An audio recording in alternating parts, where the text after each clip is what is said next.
Почитувани колеги,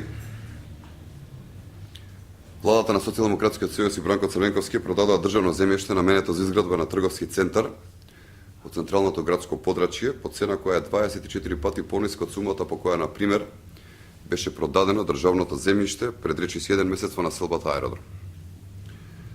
Имено, Министерството за транспорт и врски во месец јули оваа година на јавно надавање продаде државно земјиште на територијата на општина Аеродром по висока цена. За парцелата од 5475 метри квадратни беа понудени 600 евра по квадратен метар. Само за споредба, владата на Социјалдемократскиот сојуз во 2003 година, во време кога премиер е Бранко Црвенковски, продаде земјиште во најстрогиот центар на градот Скопје со површина од над 20.000 квадратни метри за смешно ниска цена од по 25 евра по метар квадрат. Спогодбата тогаш, како што знаете, беше направена во 4 очи.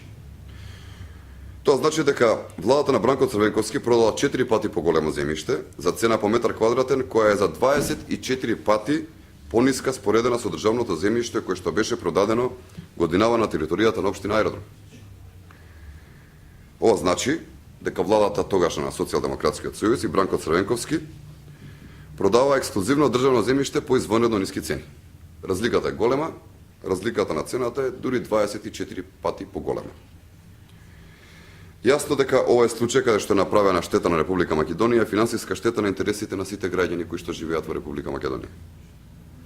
Ова е уште еден конкретен пример како Социјалдемократскиот сојуз личната корист ја става пред користа на граѓаните. Сомнителните сделки, распродажбата на имотот на граѓаните, начинот на кој што Бранко Црвенковски и Социјалдемократскиот сојуз управуваа во тој период со државата. Социјалдемократите треба да научат како се води политиката во интерес на своите граѓани и како се работи честно и одговорно.